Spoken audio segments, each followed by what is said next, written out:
Now at the end of, this was insan, the human being. So every human being is supposed to think about himself. But the Quraysh, the kuffar, have come to a point where it is not expected that when the insan is spoken about, they'll think about themselves. They've become so thick in their heads that it has to be spelled out for them. So there's another migration in the surah. Allah says, كَلَّا بَلْ لَا تُكْرِمُونَ الْيَتِيمِ. He doesn't say, كَلَّا بَلْ لَا يُكْرِمُ الْيَتِيمِ. Not the human being. All of you, none of you honor the orphan. What do you think I should honor? Allah is basically saying, not at all. You don't deserve to be honored. Now, kalla, you don't deserve to be honored at all. You're not being humiliated or honored by any of this. And why should you be honored anyway? Never should you be honored. Why not? You people don't respect and you don't honor the orphan.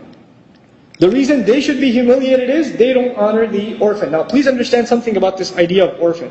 First of all, most of us, if not all of us, do not know the orphans in our community. We don't know them. We don't know where they live. We don't know what their problems are. We don't know what their financial troubles are. We don't know when their parents passed and whether they're a single mom that's barely making enough to pay the rent, etc. We don't know. And that's one of the big crimes of the Muslim community, that we don't know. We're supposed to know. The second thing here is, as far as the yatim in the Jahili society, in ancient Arab society, what yatim meant isn't just orphan. Understand, why is yatim being highlighted here? Because it's someone who doesn't have any support. No family, nobody to care for them, nobody to ask if they get sick, nobody to ask if they ate or didn't eat. It's the ones that don't have any backing, none whatsoever. These are the people that are yatim. Now in the olden days, even at least the widow would go back to her family in Jahiliyyah.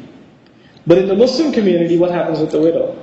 She gets ostracized from every side, right? The orphan, the one who just takes shahada. His parents may be alive, but he or she turns into an orphan overnight. They disown him. They don't want to look at his face. Like I've heard horrible stories about brothers and sisters who take shahada and how their families deal with them. The kinds of sufferings they have to go through. So they come to the masjid, we all give them a hug, we say Assalamu alaikum, we hand them a pile of books, which they don't know where to keep or even begin to reading, right? And then we're done with our obligation to them, subhanAllah. But now here Allah speaks about the crime of the Quraysh. You don't honor the help. Allah didn't even talk about them helping the yatim, helping the orphan. He said you don't honor him. Now it's easy to honor the one above you.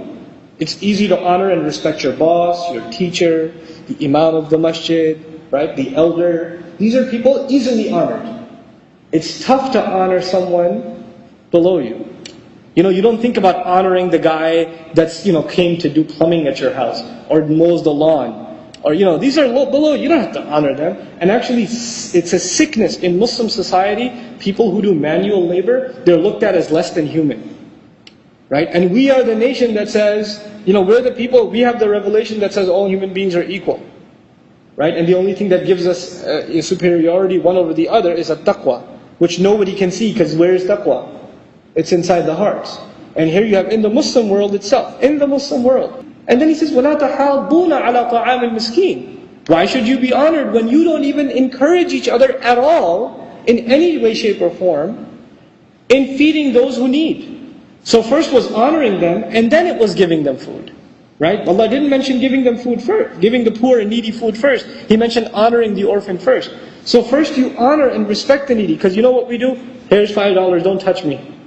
A homeless guy comes up to you, you don't honor him. You give him, but you don't honor him. Right? There's this Ikram that you have to do for all human beings, especially those in need. This is part of our deen. There's no greater da'wah than this.